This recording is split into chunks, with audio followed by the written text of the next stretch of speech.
ఒక చిన్న గ్రామంలో విజయ్ అనే యువకుడు ఉండేవాడు. అతను చాలా బుద్ధిమంతుడు, కాని పని చేయకనే ధనం సంపాదించాలనుకునే అలవాటు ఉండేది. పొలం పనులు, వ్యాపారం ఏది చేసినా ఒకేసారి పెద్ద లాభం రావాలని ఆశపడేవాడు. విజయ్ తండ్రి సురేష్ గారు ఒక కృషిశీల రైతు. పొలం పనిలో ఎంతో శ్రమించి కుటుంబాన్ని పోషించేవాడు.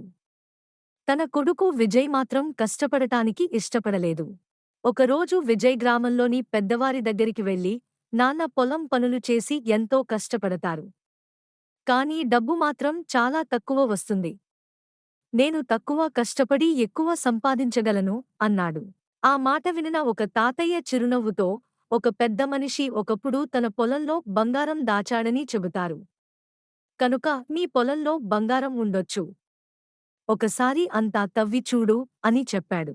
ఈ మాటలు వినగానే విజయ్కు ఆశ వచ్చింది. వెంటనే తన తండ్రి పొలం మొత్తాన్ని తవ్వడం ప్రారంభించాడు. చాలా రోజులు కష్టపడి పొలం మొత్తం తవ్వేసినా బంగారం ఎక్కడా కనిపించలేదు. విజయ్ నిరాశతో తండ్రి దగ్గరకు వెళ్లి, అది అబద్ధం. పొలంలో ఎక్కడా బంగారం లేదు. నేను వృధాగా కష్టపడ్డాను. అప్పటికి పంట వేసే కాలం దగ్గరపడింది. తండ్రి అన్నాడు, ఇప్పుడు నీ తవ్వకంతో పొలం బాగా దున్నబడి తయారైంది. అందులో గింజలు వేస్తే మంచి పంట వస్తుంది. అనుకున్నట్లుగానే ఆ సంవత్సరం అత్యద్భుతమైన పంట వచ్చింది. ఎప్పటికంటే రెట్టింపు ధాన్యం దొరికింది.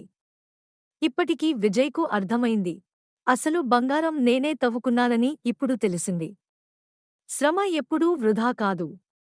కృషి చేస్తే నిజమైన సంపద మనదే. ఆ రోజు నుంచి విజయ్ మారిపోయాడు. తన తండ్రిలా కష్టపడడం మొదలుపెట్టాడు.